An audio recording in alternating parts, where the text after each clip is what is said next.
Hello, my name is Benjamin Hart. I'm an American attorney and the Managing Director of Integrity Legal here in Bangkok, Thailand.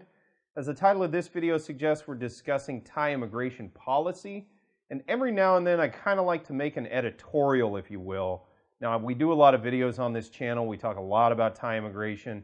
I have done a number of videos specifically contemporaneously with this one, but that will have been released over the course of the days prior to this video's release, where I've discussed a lot of the changes that are taking effect, changes from the recent lockdown with respect to Thai immigration, sort of a reversion back, if you will, to the status quo, or hopefully back to the status quo.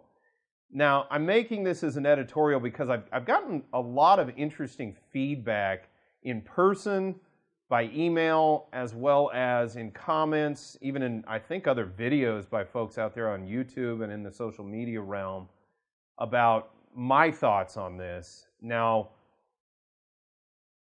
in short, some people have said I'm overly pessimistic. Some people have said I'm overly optimistic as to how this is all going to play out. All I'm trying to be, candidly, is realistic. I'm simply trying to provide insight and provide some, yes, it's speculation, but reasonable inferences of what could be coming in light of what we've seen thus far. So understand, I'm coming from this from the standpoint, I'm not really trying to have rose-colored glasses or put the viewer into kind of a rosy frame of mind with respect to how I think Thai immigration is going to look in the aftermath of this. Meanwhile, I don't think it's going to be the doom and gloom that some folks think it's going to be, where we're going to be in some sort of perpetual lockdown forever. That stated, in the forthcoming days, I think we're definitely in what the title of this video would suggest, a kind of limbo period. There was a heavy lockdown.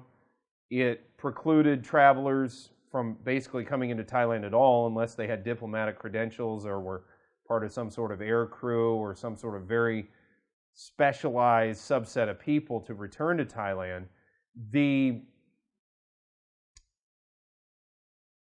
So we've been heavily restricted in terms of inbound travelers. And in the aftermath of that restriction, we now have to deal with this sort of phased reopening, which has started with the announcement, and as of the time of this video, it remains an announcement. We've yet to see regulations promulgated to this effect, but it's an announcement from Thai Ministry of Foreign Affairs, which to me is pretty credible, that work permit holders are going to be permitted to re-enter the kingdom. And as noted in prior videos, there are a number of restrictions associated with getting here, but it seems like there is a subset of people who are going to be allowed to re-enter, notwithstanding all the documentation required in association therewith.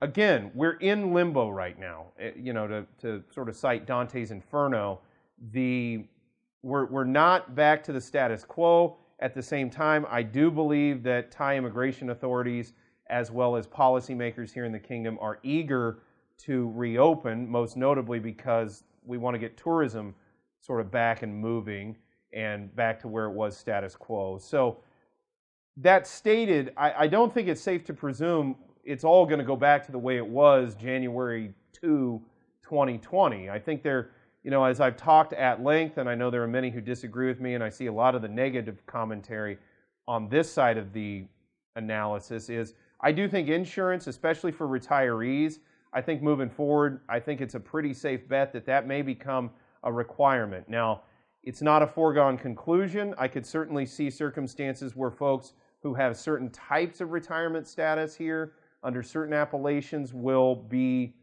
perhaps grandfathered in, for lack of a better term, and not required to get insurance. That being said, it's all speculation. I could also see a set of circumstances where insurance is required across the board for anybody that wants to remain here in the kingdom that's in non-immigrant status. At the same time, they could do away with the insurance requirement if the COVID-19 situation abates. There are also these fit-to-fly certificates associated with coming to Thailand, as well as certificates of re-entry, which are kind of akin to a secondary visa, if you want to look at it like that. All of these things have a substantial, there's substantial changes to the way that the immigration system worked prior to the lockdown. Whether or not they hang around after the lockdown remains to be seen, but we have to deal with them now. So while we're in the limbo period, I think it's just best to come to grips with this if you're looking to re-enter Thailand. So the thing to take away from this video, things are definitely getting better. We're seeing things ease up, but we've yet to see things fully ease up to the way they were prior to lockdown. And until that occurs, I think it's wise to just sort of try to stay as realistic as possible in assessing how these things may play out, because it's not a good idea to get one's own personal biases involved when it comes to the analysis of Thai immigration policy. Better to just look at what's happening and try to make inferences off of statements and policies that have come into effect or that have been made, and try to make inferences, logical inferences, I should say, on what we're going to be looking at moving forward.